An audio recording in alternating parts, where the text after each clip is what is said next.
With News in 5, I am Clifton James. Jamaica has secured up to $6.7 billion in support from the international agencies to fund reconstruction over the next 3 years in the wake of Hurricane Melissa in October.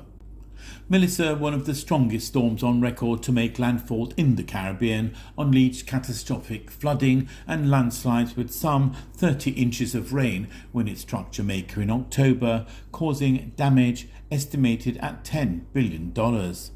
The support will come from the CAF Development Bank of Latin America and the Caribbean, the International Monetary Fund, the World Bank, the Caribbean Development Bank and the Inter-American Development Bank Group, the institutions said in a joint statement. Included in the new package is up to $3.6 billion in government financing, with the largest contributions coming from CAF Development Bank of Latin America and the Caribbean, the Inter-American Development Bank and the World Bank, each providing up to $1 billion.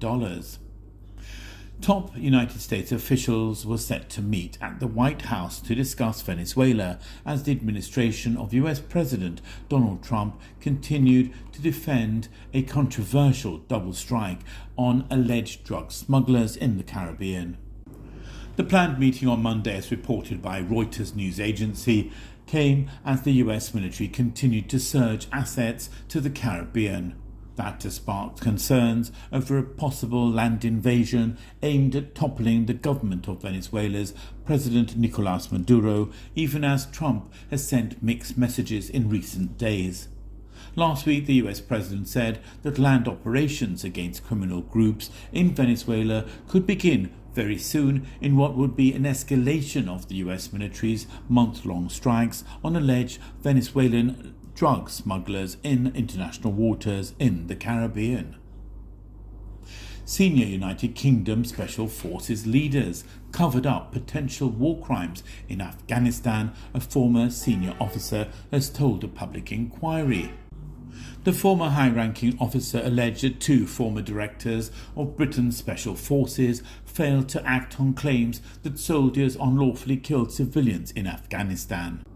The forces were operating there more than 10 years ago, according to evidence released on Monday. The whistleblower's testimony alleged that commanders at the highest levels knew about suspected executions as early as 2011, but chose to bury the claims rather than report them to military police. The evidence suggests the inaction allowed the killings to continue for at least 2 years more, raising questions about accountability within one of the world's best training and lethal military units. The officer, identified only as N1466 to protect his true identity, was among the most senior figures in UK Special Forces. He described one raid where 9 Afghan men were killed, but only 3 weapons were recovered. The officer also heard that soldiers had been boasting and laughing during training about killing all fighting-age males during operations, irrespective of what threat they posed.